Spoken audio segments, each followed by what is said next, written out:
Bonjour à tous, dans cette vidéo je vous parle d'une voiture qui n'est pas à moi, je vous en parle tout de suite après. J'espère que la vidéo vous plaira, n'hésitez pas à le dire en commentaire si c'est le cas, à laisser un j'aime pour que la vidéo soit plus vue par d'autres gens. N'hésitez pas aussi à vous abonner pour voir la suite de ce projet et d'autres projets. Aujourd'hui c'est un gros chantier mécanique, mais je vous explique ça tout de suite dans la suite de la vidéo. Aujourd'hui je vais vous parler d'un véhicule qui n'est pas à moi, qui est un ami qui m'a amené pour que je le répare. Alors c'est un Touran de 2013, c'est un moteur 1.4 litre TSI. Bon, il est très propre en apparence esthétique, mais on va pas parler d'esthétique dans cette vidéo, on va parler surtout de mécanique. Je vais vous montrer le problème, je pense que vous allez vite le repérer quand je vais démarrer. Du coup je vais le mettre en route, je vais mettre la caméra au niveau du moteur et vous allez comprendre je pense assez rapidement.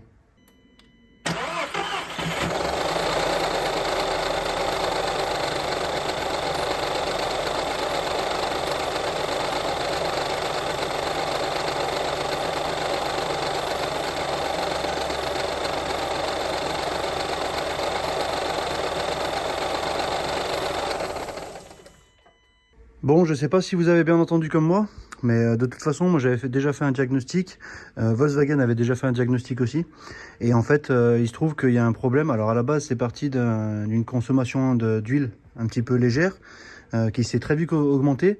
Mon ami a même pas fait 1000 km avec, je crois. Ensuite, il y a le voyant qui s'allumait uniquement au ralenti, le voyant moteur, et maintenant il s'allume tout le temps.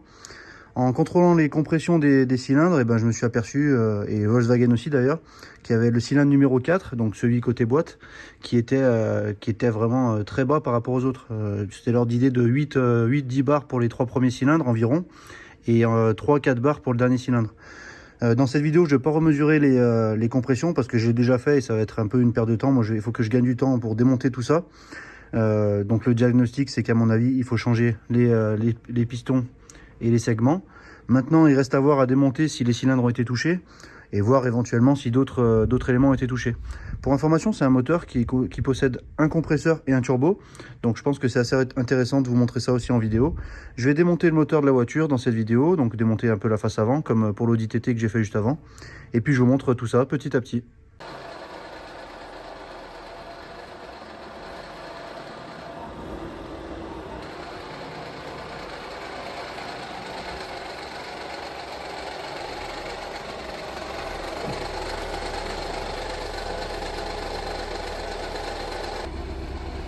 Comme vous pouvez voir, la fumée bleue est pas excessive. Moi je m'en suis rendu compte quand mon ami déplaçait la voiture. C'est à certaines accélérations et pas tout le temps. Bon, dans tous les cas, il y a quand même un peu de fumée bleue, c'est pas excessif. Mais dans tous les cas, on entend clairement un problème. Il y a aussi un claquement un petit peu dans le moteur, donc j'espère qu'il n'y a pas un problème de bielle. Dans tous les cas, je changerai les coussinets, mais on verra ça dans la suite de la vidéo. Bon, maintenant la voiture elle est vers le pont, je vais commencer à la lever, enlever les roues avant, commencer à desserrer les cardans, voir s'il faut que je la repose par terre avant d'attaquer plus loin. Ensuite, commencer à démonter tout ce qui est plastique autour ici, enlever les phares avant, le pare-choc pour pouvoir sortir le moteur comme sur la TT que j'ai fait les semaines précédentes. Et puis ensuite, on sortira le moteur, je vous montrerai petit à petit comme pour la TT. Bon, pour le moment, rien de très intéressant. J'ai enlevé les roues, je les ai remis pour pouvoir dévisser les écrous parce que c'était vraiment très serré. D'ailleurs, même les écrous de roue, enfin les vis de roue, c'était trop serré. Bon, ça après, c'est une autre question, ça c'est bien fait, heureusement. Donc les écrous de cardan sont desserrés. J'ai enlevé les 2 passages de roue et le carter de dessous pour voir un petit peu plus clair. Et on peut voir déjà qu'il y a une fuite d'huile quelque part. Donc là, déjà, il y aura un peu d'étanchéité à faire. Ça, on verra au démontage. Et puis, il y aura un peu de nettoyage. Dommage, je pensais que ça serait propre pour une fois. J'ai vu que c'était aussi un peu gras derrière ici. Je sais pas, là, de ce côté. Donc je sais pas si on verra bien, on voit que c'est un peu mouillé. Donc à voir de ce côté-là, pour le moment tout va bien. On peut voir que le carter de dessous, il était un petit peu plein d'huile. Donc à voir de ce côté-là. Je sais qu'il y a de l'huile dans le circuit d'admission, parce que du coup, à cause du piston qui refoule, mais c'est quand même pas normal que ça ressorte à l'extérieur, comme par exemple sur ces joints. Donc est-ce que les joints sont abîmés? Je sais pas, à voir au démontage. Donc c'est parti, je vais continuer maintenant. Je sais pas, je vais peut-être défaire les cardans, comme ça sera fait, et les sortir. Et puis ensuite, ou alors démonter le pare-choc, je vais voir. Je vous tiens au courant dans la suite de la vidéo. J'ai démonté le pare-choc en plastique, j'en ai profité pour débrancher les anti-brouillards, le radar de recul. C'est un véhicule qui est équipé de lave-phare, donc j'ai débranché la phare et j'ai vidangé là-bas dans le bidon bleu, comme on peut voir, le liquide de lave-glace forcément. J'ai enlevé ensuite les phares avant et j'ai enlevé juste une platine qui a de chaque côté. Et on voit déjà que ça fait un sacré bloc en moins. Là, il y a tout le bloc de radiateur. Donc encore une fois, je vais éviter de débrancher la clim comme sur la TT. On va voir si j'y arrive un petit peu, si c'est un petit peu plus facile sur celui-là. Pour le moment, j'ai pas à me plaindre. C'est assez facile. Enfin, il y a pas mal d'accès. L'échappement passe par devant et passe par dessous. Donc pour le débrancher, ça devrait être encore plus simple que sur la TT. Donc c'est parti pour la suite. Je vais commencer à enlever, regardez, pour enlever tout le bloc central, donc vidanger le liquide de refroidissement. Et puis je vous reprends dès que c'est un petit peu plus intéressant. J'ai enlevé la traverse, donc le bloc chauffage, enfin le bloc radiateur tient un peu avec les durites. J'ai voulu enlever les durites, donc la première ici, la durite de suralimentation. Il y en a une autre de l'autre côté que j'ai déjà débranché qu'on voit là-bas. Et en fait, il y a un peu du caramel ou du coulis de chocolat qui m'est tombé dessus. Alors là, c'est vraiment pas bon signe. À l'intérieur de la durite, c'est vraiment plein d'huile. Donc bon, ça amène toujours un peu au même problème, aux mêmes symptômes. Mais je pensais pas que ça allait me couler dessus comme ça. J'ai failli prendre une douche. Donc je vais laisser couler un petit peu et puis je vais continuer. Malheureusement, il n'y a pas de robinet pour le liquide de refroidissement. Donc il va falloir que je fasse sauter une durite au niveau du radiateur et vidanger dans le bac qui est juste là. J'ai enlevé la face avant, j'ai enlevé les radiateurs d'eau avec les ventilateurs. Il reste l'échangeur derrière qui est attaché avec le radiateur de clim. Je laisse l'échangeur dessus, ça fait un petit peu plus de rigidité étant donné que le radiateur clim est fin. Mais je voudrais y laisser comme ça, comme j'ai dit, je veux pas défaire la clim. J'ai vidangé le liquide de refroidissement, malheureusement j'ai de l'huile qui était dans l'échangeur qui est tombée dedans. C'est dommage parce que le liquide de refroidissement était pas bien vieux, était en bon état encore, bien rose, pas sale. Dites-moi dans les commentaires si vous avez une solution pour séparer l'huile du liquide de refroidissement. C'est dommage d'y jeter. Bon, j'en ai quand même j'ai un bidon de 10 litres ici, hein, donc c'est pas le problème d'en avoir d'autres, mais c'est dommage quand même de gaspiller ça. Ce que je vais faire maintenant, c'est que je vais démonter la batterie. Bon, je l'avais déjà débranché. Démonter la batterie, démonter la boîte à air pour faire un peu de place de ce côté-là. Peut-être démonter 2-3 bricoles en plus, peut-être avoir sur le dessus. Et puis ensuite, il faudra voir pour faire tout débrancher les câbles du moteur, enlever les cardans, la ligne d'échappement, tout ça. Enfin bref, un peu pareil que tous les moteurs finalement. J'ai enlevé la batterie, support de batterie, la boîte à air. Finalement, c'est relativement accessible. Bon, je ne vais pas parler trop vite, mais ça a l'air quand même d'être assez accessible sur ce moteur, donc c'est cool d'un côté. Je vais démonter la commande de boîte, le récepteur d'embrayage, que je ne vais pas dépurger non plus. Je vais enlever les durites de chauffage qui sont juste là derrière. Ça a l'air assez accessible, en tout cas j'espère. On va voir ça, si ça arrive à bien les enlever. J'enlèverai aussi la durite de Mastervac, alors pas à ce niveau, mais de l'autre côté, je ne sais pas où elle est branchée, mais je suivrai le parcours. Ensuite, ce que je vais faire, c'est que je vais défaire les durites qui vont jusqu'au bocal de liquide de refroidissement ici, donc celle du dessus, le retour, et puis celles qui sont en dessous. À voir si je laisse cette durite rigide ou si elle va peut-être me gêner là pour enlever le support, donc peut-être que je la retirerai. Et puis ensuite, ça sera bon pour le haut, je pense, et puis après, il faudra voir pour les cardans. Donc c'est parti de ce côté-là. J'ai fait tout ce que j'ai dit, récepteur, commande de boîte, j'ai tout attaché ici, comme ça je suis tranquille. J'ai enlevé les durites de chauffage derrière. Pour la durite du Mastervac, j'ai un peu du mal à comprendre comment ça marche. C'est derrière le moteur, donc on verra peut-être en le tirant après. Sinon, je l'enlèverai directement sur le Mastervac en tirant dessus. Ici, j'ai enlevé le bocal de liquide de refroidissement, pardon. J'ai débranché les durites. J'ai enlevé la durite ici de retour d'essence. J'ai pas réussi à enlever de ce côté le raccord de l'arrivée d'essence. Donc, je l'ai défait à l'intérieur du moteur et j'ai retiré la durite qui est là. J'ai mis une pince pour pas que ça coule trop. Normalement, de toute façon, il n'y a pas de raison que ça coule tant que la pompe n'est pas allumée. J'ai enlevé la durite rigide que je disais pour avoir un peu plus d'accès au niveau du support. Et maintenant, ce que je vais faire, c'est que je vais passer en dessous pour pouvoir défaire les cardans et la ligne d'échappement. Et ensuite, je repasserai par-dessus pour continuer de débrancher. J'ai déjà débranché tous les fils qui vont sur la boîte. Ici, le capteur de commande de boîte de démarreur. Bon, il reste encore pas mal de choses. Il faudra peut-être que je démonte encore parce qu'il y a des fils qui passent là derrière. Il faudra peut-être que je démonte un peu ces plastiques. Mais je vais déjà faire les cardans et puis l'échappement. Comme ça sera tranquille pour dessous. Et ensuite, on pourra repasser dessus. Pour le compresseur clim, j'ai vu que les vis, elles étaient en façade. Donc du coup, c'est cool. Ça sera un peu plus simple, je pense. Il faudra que je l'enlève au dernier moment pour pas que ça me gêne. Et puis, je l'attacherai comme j'ai fait pour l'Audi TT. Sur le dessous, je vais défaire la ligne d'échappement à ce niveau-là. Donc là, il y a juste deux vis qui sont très accessibles. Ici, j'ai la sonde lambda qui va rester sur la ligne. Donc ce que je vais faire, c'est que je vais aller la débrancher au niveau de la prise. J'ai oublié le support moteur anti-basculement là que je vais sortir, donc au moins les deux vis. Il est un petit peu fait différemment. Je ne sais pas s'il se déboîte. Je vais voir si j'arrive à l'enlever, je l'enlèverai, ce morceau-là. En dévissant là, je vais voir comment ça se passe. Je ne sais pas s'il reste sur le berceau. Ensuite, je vais débrancher bien sûr le capteur de niveau d'huile ici, et puis je vais défaire tous les cardans. Alors je vais défaire d'abord du côté de la boîte, et puis ensuite il faudra les défaire au niveau des trains roulants, de façon tout à fait normale. Je pense que j'oublie rien sur le dessous. Je vais déjà faire ça et puis ensuite je vous dis au niveau de l'avancement. Voilà, j'ai démonté tout ce qu'il fallait dessous normalement, donc ça sera quand même à revérifier avant plutôt que de tout arracher. Le seul truc que je trouve dommage un peu sur ces modèles, c'est que les cardans, il n'y a pas de cache. En fait, la graisse va entre la tulipe, peut aller entre la tulipe et la noix de cardan. Je trouve ça un peu dommage parce que quand on démonte, ça fait vraiment dégueulasse, on peut en foutre de partout. Sachant que sur la TT, par exemple, il y a juste un cache entre le cardan et la tulipe et ça permet de retenir la graisse dans le cardan. Bon, c'est un petit détail, hein, c'est pas très grave. En plus de ce système, ça oblige à remettre des joints. Là, comme on peut voir sur le cardan, il y a un joint. Bon, je vais sûrement le changer ou peut-être reprendre celui-là en le nettoyant. Mais c'est toujours un peu galère, je trouve. C'est beaucoup plus simple sur la TT. Bon, j'ai remonté les cardans, je peux pas vous montrer. Mais il y a un cache qui est devant et ça permet de garder la graisse uniquement dans la noix. Il n'y a pas besoin d'aller jusque dans la tulipe, pas besoin de graisser la tulipe dans ces cas-là.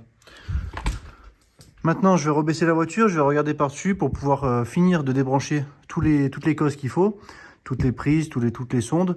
Et puis ensuite, eh ben, on pourra commencer à mettre la chèvre pour lever la voiture. Enfin, pour lever le moteur surtout, parce que j'espère que la voiture va rester sur le pont. Et puis, ben, dans tous les cas, je continue de vous filmer petit à petit pendant tout ce travail. Bon, on se retrouve devant. Je commençais à débrancher l'alternateur ici.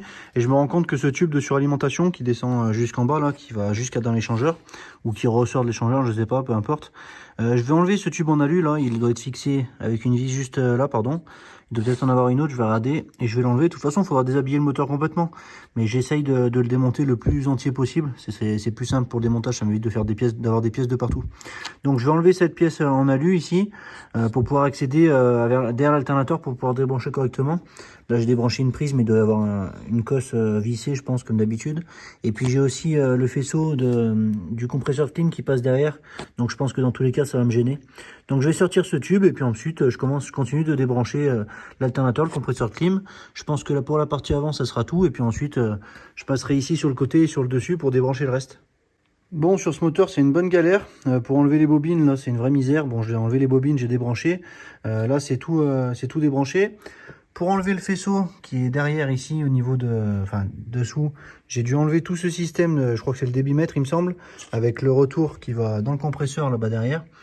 Et là maintenant je me rends compte que j'ai encore un faisceau qui passe derrière, là vous allez voir les capteurs qui sont débranchés, mais à mon avis il est encore attaché et je pense qu'il va falloir défoncer, il va falloir démonter le collecteur en plastique là qui est là pour pouvoir dégager le faisceau qui est derrière, qui est sûrement attaché. Peut-être qu'il y a d'autres capteurs, je sais pas. Franchement c'est une bonne misère là ce moteur pour le faisceau, c'est dommage que jusqu'à là c'était pas trop mal. Une fois que j'aurai, donc je vais démonter ce collecteur en plastique, je pense qu'il doit pas y avoir beaucoup de vis, 1, 2, 3, 4, il y a peut-être 5 vis qui sont accessibles par le dessus, donc je pense que c'est comme ça qu'il faut faire. Donc c'est parti, je démonte ce collecteur, j'enlève le faisceau en dessous, et puis ensuite j'espère que j'arriverai à sortir tous les fils du moteur pour pouvoir mettre la chèvre et soulever et l'enlever de la baie moteur. Bon voilà, j'ai démonté le collecteur en plastique avec le papillon.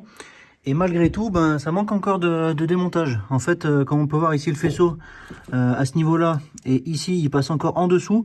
Alors là c'est une demi-pipe j'allais dire, enfin bref vous avez compris, un collecteur d'admission mais cette fois-ci en métal. Dans tous les cas il fallait que je démonte le collecteur en plastique pour le démonter parce que les vis elles sont en dessous ici. Donc c'est parti, je vais démonter encore cette pièce-là en espérant que les capteurs et les branchements soient juste en dessous. Parce que là en dessous c'est le compresseur et en dessous j'ai pas vu de branchement. Donc c'est parti, je démonte encore cette partie de collecteur en métal et puis ensuite j'essaye de voir pour débrancher tout ça. Ah oui c'est vrai que je suis bête, en fait c'est les branchements des injecteurs. En fait je viens d'y penser juste après. Donc dans tous les cas oui il va falloir les enlever, ça doit être juste en dessus en fait, ça doit pas aller plus bas. Par contre je suis peut-être un peu bête de pas avoir pensé à ça, mais les ingénieurs de Volkswagen sont encore plus cons. C'est vraiment des trous de balle parce que pour avoir mis une vis là, impossible de mettre une douille avec bon bref. Du coup cette boîte là je sais pas comment ça s'enlève, je crois que ça fait partie du compresseur. L'endroit, bon là avec la caméra on dirait qu'il y a beaucoup d'espace mais c'est vraiment pas très accessible. Donc il va falloir que je trouve une solution pour enlever cette vis. Donc c'est parti, hein, je vais faire une petite recherche et puis je vais essayer de voir comment je fais pour pouvoir démonter ça. Bon, j'ai réussi tant bien que mal à débrancher les injecteurs pour qu'il y ait le trou du cul qui allait les foutre là-bas derrière. Surtout que là, le support des câbles, cette prise là ici, ça va se foutre 1 km là-bas derrière. Enfin bref, c'est une vraie galère. J'étais tout content, je pensais que j'allais pouvoir sortir les câbles, et puis je sentais que ça bougeait. Ici, il y a encore une dérivation de câble qui descend ici dans le trou là, au fin fond de je sais pas d'où. J'ai réussi à débrancher une prise par dessous, mais vraiment c'est une galère. Je vais mettre des capteurs dans des endroits inaccessibles. Et il y en a encore un autre. Alors je vais essayer de vous montrer, je sais pas si on verra. Alors, on voit rien, mais bref. Là, comment je peux faire? Voilà, ici, là, on voit un câble noir qui part derrière, derrière le support du compresseur, là. Et apparemment, ça serait le capteur point Moro. Je sais pas exactement où il est, par en dessous, je vois rien. Bref, il est écrasé là-bas derrière par ce support. Donc il faudrait démonter le compresseur pour pouvoir enlever un capteur. C'est vraiment ridicule. Je sais pas qui c'est le trou de balle qui a inventé ce système, mais bref. Ça fait 1 heure que je me prends la tête pour cette merde. Là, pour ce soir, je pense que je vais arrêter parce que là, j'en ai vraiment plein le cul. Je vais essayer de regarder de mon côté comment je peux faire pour débrancher ce capteur parce que c'est le seul fil qui me manque pour pouvoir démonter le moteur. Donc bon, bah, je vous dis pour vous dans quelques secondes et puis pour moi le temps que je trouve une solution. Bon, pour vous c'est tout de suite, pour moi on est le lendemain. Je me suis renseigné un petit peu par rapport à ce câble qui passe derrière. Donc c'est bien le câble du capteur point Moro. Et en fait le problème c'est qu'il se trouve derrière ce capteur de distribution au niveau du vilebrequin. Donc derrière le compresseur, donc le fil passe derrière le compresseur. En fait c'est vraiment pas du tout accessible à moins de sortir le compresseur. Mais bon, j'ai pas envie de m'embêter à sortir le compresseur par derrière là-bas comme ça. Le collecteur et le tube, enfin le débitmètre ici que j'ai enlevé, j'aurais pu éviter d'y enlever si j'avais laissé le faisceau sur le moteur et enlever le faisceau en dehors du moteur. Donc c'est peut-être comme ça que je vais faire pour le remontage, mais bon, ça on verra dans les prochaines vidéos. Ce que je vais faire maintenant, c'est que je vais regarder de ce côté-là le faisceau. Normalement, il doit aller jusqu'au calculateur et voir pour le débrancher de ce côté-là pour mettre tout le faisceau sur le moteur et tout sortir en même temps. Une fois que ça sera tout dehors, ça sera beaucoup plus simple d'y débrancher ou d'y rebrancher. Donc je vais faire ça de ce côté. Normalement ici il devrait y avoir une protection. Moi je ne l'ai pas enlevée, elle n'y est pas. D'ailleurs elle devrait être tenue avec ces vis. On peut voir là d'ailleurs qu'il y a des morceaux qui sont arrachés. Bon, ça c'est encore autre chose. Ici on peut voir qu'il y a des vis. Donc je vais commencer par enlever cette plaque ici pour voir ce qu'il y a derrière au niveau des faisceaux, en espérant que je puisse y démonter assez facilement. Bon alors comme j'ai dit, j'ai démonté la plaque en haut, ici il y a 5 vis, il faut démonter aussi, il y a une petite plaque comme ça de chaque côté, bon de ce côté j'ai laissé, de l'autre côté j'ai enlevé sinon ça sortait pas. Et à l'intérieur on trouve le calculateur ici qui est vissé ici dans les deux écrous, bon là je l'ai juste déposé. J'ai débranché la petite prise qui est de ce côté et ça permet d'enlever le faisceau, donc après je l'ai toute déclipsée ici et ça permet d'enlever le faisceau, donc là la prise elle est ici. Voilà, c'est la prise qui va au calculateur. Bon là je la laisse poser sur le moteur parce qu'elle va sortir avec. C'est le seul faisceau que je laisse sur le moteur en fait.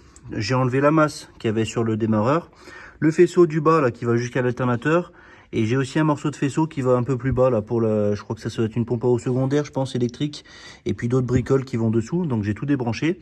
Normalement ça devrait pouvoir sortir. Tout le reste j'y ai laissé ici là le faisceau. Quand on peut voir ici il n'y a plus de liaison. Ici il n'y a pas de liaison. Donc là ce que je vais faire maintenant c'est que je vais mettre la grue. Je vais le tenir, enlever les deux supports et puis on sort le moteur. Je vais faire bien attention de ne pas abîmer l'échangeur et le condenseur de clim bien sûr. Et puis ben, je vous montre tout ça en vidéo. Bon, la grue d'atelier de retour, j'ai tout remis en place avec l'équilibrateur de charge, pardon. Donc il me reste à défaire le support de boîte, le support côté distribution. J'ai le compresseur de clim que je vais laisser. Tout ça pour économiser 80 €, mais c'est même pas moi qui les paye, mais bon, j'essaye de faire aussi économiser de l'argent aux autres. Donc du coup je vais défaire le compresseur de clim, essayer de le mettre un petit peu plus bas et essayer de faire passer le moteur. Là je vais peut-être défaire aussi les radiateurs ici pour qu'ils descendent un peu plus bas et pouvoir faire passer le moteur au-dessus. Bon, je vais m'embêter encore une fois comme pour la TT, mais je pense que ça va le faire. Donc c'est parti, je vous filme tout ça en accéléré.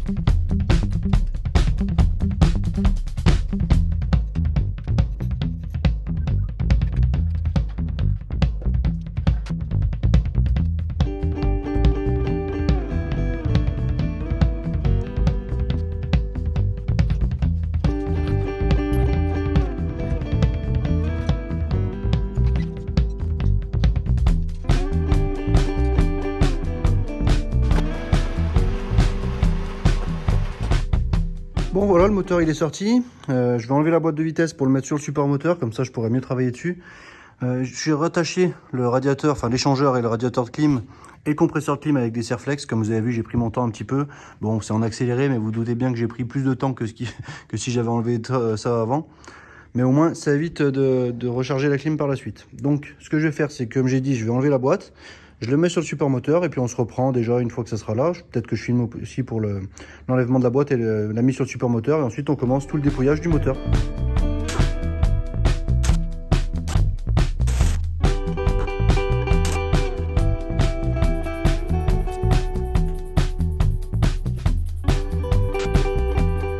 Bon, comme vous avez vu, j'ai démonté la boîte. J'avais oublié de dévisser une vis qui tenait la pompe à eau, enfin le support de pompe à eau secondaire.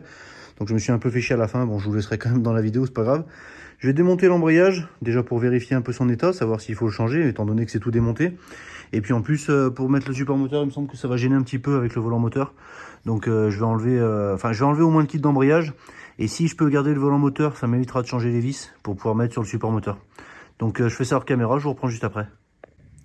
Bon, finalement, j'ai démonté le volant moteur, ça passait pas avec la plaque ici. Bon, la plaque, ça va pas gêner. J'ai mis le support du support moteur, vous m'avez compris. Tout à l'heure, j'ai dit que c'était le point Moro, le capteur point Moro qui me gênait. En fait, il se trouve là. Je sais pas pourquoi, je me suis trompé. Tout à l'heure, j'ai dit de l'autre côté. En fait, cette pièce, eh ben, elle est branchée et j'avais réussi à la débrancher, comme on peut voir là. En fait, la pièce que j'ai pas réussi à débrancher, ben, on verra pas, c'est trop noir, mais j'ai un câble qui passe derrière le compresseur, enfin derrière la coque ici du compresseur. Et j'ai toujours pas vu ce que c'était, je crois que c'est le capteur d'Arbracam. Pour le moment, je sais pas où il est, mais dans tous les cas, je vais sortir le compresseur, donc on verra dans un petit moment. C'était juste pour rectifier les bêtises que j'avais dit. Donc c'est parti, je mets le moteur sur le support moteur, je range la grue d'atelier, en tout cas je la replie un peu sur le côté, et puis ensuite on passe au démontage de toutes les pièces du moteur, enfin toutes les pièces qu'il y a autour du moteur.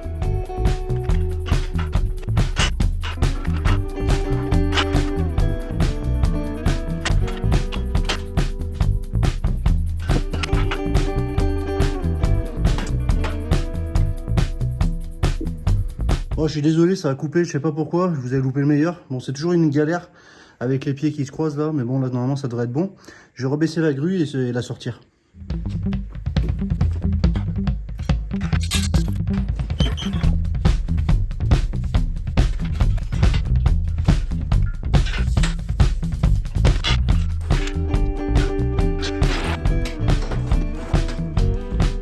Bon, pour l'occasion, j'ai ressorti une table provisoire pour pouvoir mettre un petit peu toutes les pièces. J'ai mis du papier pour que ça un peu l'huile au cas où, pour pas éviter de tacher ma table. Donc j'ai commencé par dévisser cette durite là qui est tout le long du moteur. Bon, sur 3 vis, il y en avait une qui n'était pas vissée, qui n'était pas serrée. D'ailleurs, je l'ai pas dit tout à l'heure, mais les 2 vis ici sous la boîte n'étaient pas serrées non plus. Donc celui qui a travaillé avant, ben, il avait oublié de serrer des vis, c'est génial. Maintenant, ce que je vais faire, c'est que je vais détendre la courroie ici du compresseur. Donc c'est le compresseur, c'est ça bien sûr. Je vais détendre cette courroie de compresseur, la retirer, et comme ça je pourrais dévisser les vis ici qui sont du compresseur pour le retirer, pouvoir débrancher la dernière prise qui me restait et puis peut-être pouvoir virer le faisceau pour faire un petit peu plus de place. Je fais ça hors caméra, ça sera rapide, et puis après je vous montre pour la suite. J'ai déposé le compresseur, donc je vous montrerai un petit peu plus après. Le compresseur, l'entrée d'air, on va dire, du compresseur, on va dire que c'est en 2 parties. C'était uniquement ces 4 vis qui tenaient contre le bloc moteur. Donc à l'arrière de ce bloc, il y a une isolation un peu, je pense, la mousse. Bon, ça s'est un petit peu décollé ici, mais c'est pas grave.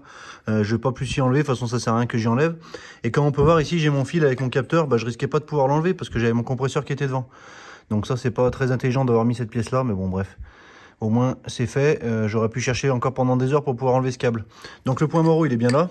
Le capteur point Moro, donc celui-ci j'avais réussi à l'enlever, je pensais que j'avais inversé les deux. Et en fait c'est celui-ci, ça va être un capteur de cliquetis je pense, que j'arrivais pas à enlever. Donc là je vais le débrancher, je vais pouvoir sortir mon faisceau, et puis ensuite je continue pour le démontage du moteur.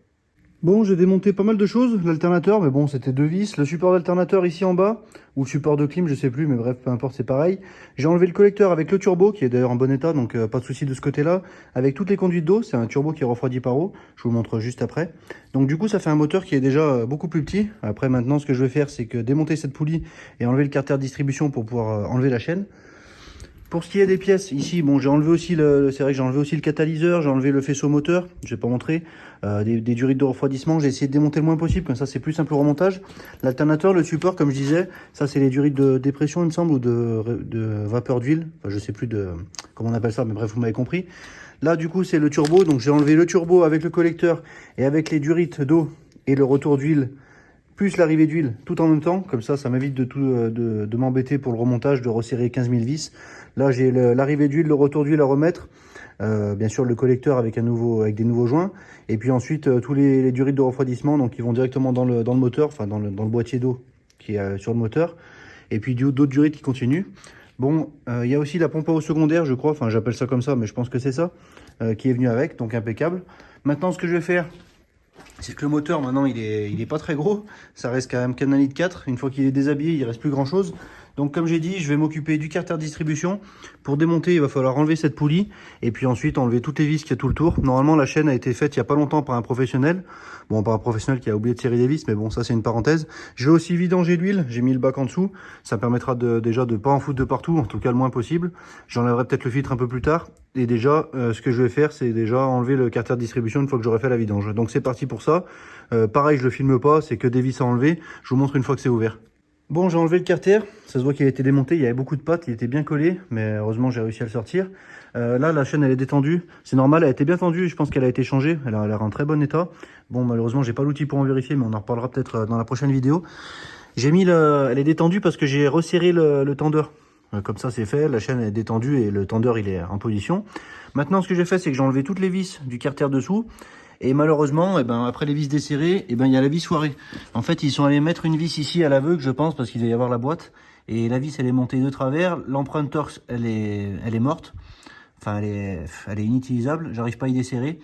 Je vais quand même essayer de la défaire. Et puis, comme ça, je pourrais tomber le carter.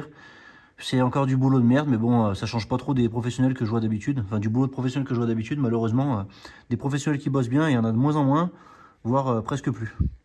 Bon, finalement, j'ai réussi à la sortir. Je suis quand même passé au moins 10 minutes. Je sais pas si vous connaissez l'expression force autant que t'es con. Je pense que ça devait être leur devise. Bon, bref, on va passer à autre chose. Maintenant, je vais défaire le carter. Avec la pâte, là, c'est un petit peu compliqué. C'est de la pâte qui colle bien. Enfin, compliqué. Ça colle bien au carter. Là, il n'y a plus aucune vis et il bouge pas. Donc, je vais faire levier, enlever le carter. Et puis ensuite, on passe au niveau de la culasse. J'ai retiré la poulie d'arbre à cam ici, qui est lisse, qui n'a pas de clavette. Donc j'ai dévissé, j'ai enlevé la poulie, ça m'a permis d'enlever la chaîne et aussi les guides. Comme ça, je suis tranquille de ce côté-là. Tout ce qui est tendeur, ça doit être neuf normalement. Et la chaîne du bas, je vais y laisser. Je vais retirer maintenant, je vais enlever la jauge à huile et je vais retirer maintenant la partie du haut. Donc cette partie-là, avant de retirer la culasse qu'il y a là. Donc les vis de culasse doivent être à l'intérieur. Donc pour enlever la partie du haut, il va falloir que j'enlève toutes les vis qu'il y a autour ici. Et puis ensuite, ça devrait venir avec les arbres à cam. Ça va peut-être sauter un peu. Je pense qu'il faut y dévisser en escargot pour pas que les arbres à cam sautent. Enfin, je vais faire attention à ça. Et puis ensuite, je vous reprends une fois que ça c'est dévissé et quand on passe à la culasse pour voir l'état des cylindres. J'ai enlevé le couvercle avec les arbres à cam. C'est super bien passé. Ça n'a pas sauté comme je pensais. Bon, peu importe pourquoi. Il faudra quand même caler les arbres à cam. Pour le moment, j'ai pas encore l'outil. Il va falloir que je commande tout ça en même temps que les pièces. Mais la priorité maintenant, c'est de défaire la culasse pour voir l'état des cylindres. Je sais qu'il y a sûrement le cylindre numéro 4 là, qui a le piston qui est mort. Bon, les autres ils doivent être un peu usés aussi. De toute façon, il faudra changer les 4. Mais le but c'est de surtout ne pas devoir changer, de ne pas devoir rectifier les cylindres si possible. Parce que qui dit rectifier les cylindres dit démonter le vilebrequin. Qui dit démonter le vilebrequin dit changer le capteur de point Moreau. Et enfin le capteur, la cible de point Moreau avec le joint, avec la flasque. Et cette flasque, pour la remonter avec la cible, il faut un outil spécifique qui coûte un peu cher. Enfin bref, ça engage encore des frais. Le réalisage des cylindres, c'est pareil, ça va coûter encore de l'argent.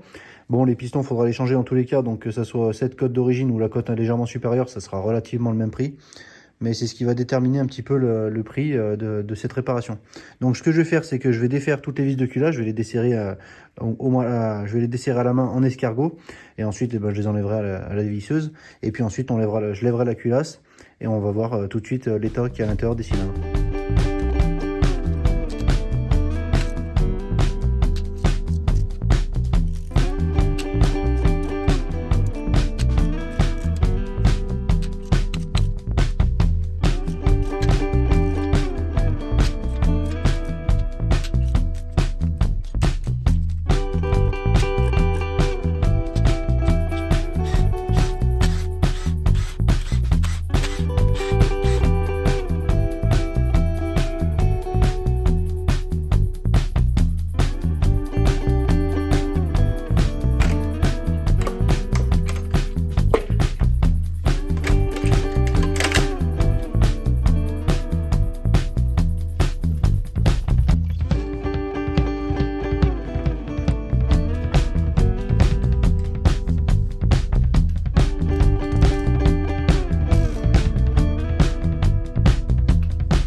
Bon bah vous l'avez certainement pas vu en vidéo, mais c'est une très mauvaise nouvelle.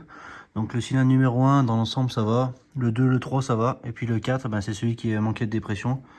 Et comme on peut voir le cylindre ben, il est bien mort, il est bien rayé. Donc là il n'y a pas le choix, soit changer le bloc, soit rectifier si c'est possible. Là pour le moment à l'heure où je vous parle je connais pas encore exactement les caractéristiques techniques de ce moteur, si c'est possible de le réaliser. Il me semble que oui, j'avais vu des pistons de cut réparation. Maintenant, vu la profondeur, bon, c'est pas hyper profond non plus, mais ça sent quand même énormément à l'ongle. Donc, à voir si la cote supérieure suffit, s'il faut...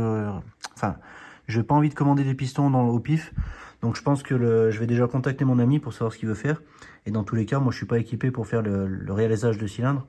Donc, il faudra que je l'amène chez un rectifieur. Je vous tiens au courant dans la suite de la vidéo. Moi, je vais regarder de mon côté. Et puis bah pour vous, ça sera tout de suite. Pour moi, ça sera sûrement demain. Bon, on est le lendemain. Je me suis renseigné. Donc d'origine, le diamètre, c'est du 76-50. 51, mais bref, on va dire 76-50. J'ai trouvé des pistons d'origine.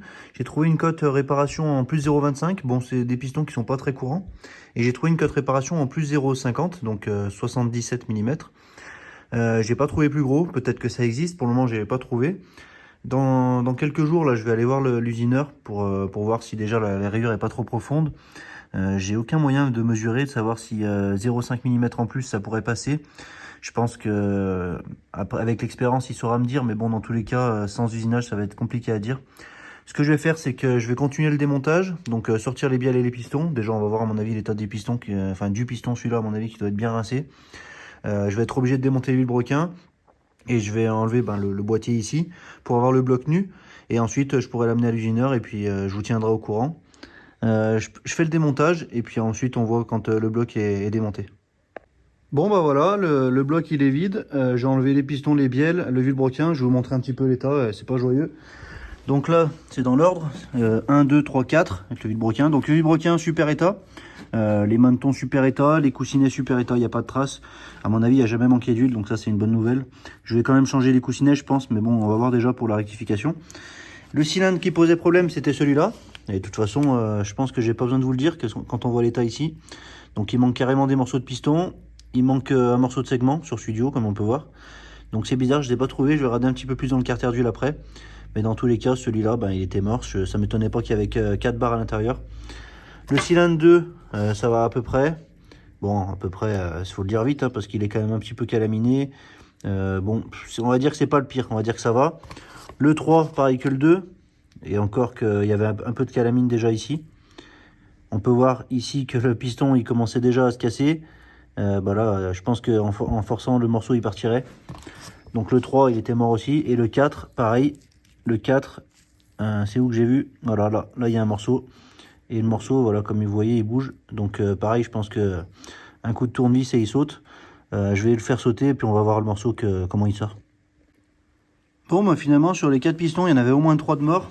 Dont un dont le morceau, je sais pas où il est passé. J'ai dans le carter d'huile, pardon, il n'y a pas de morceau.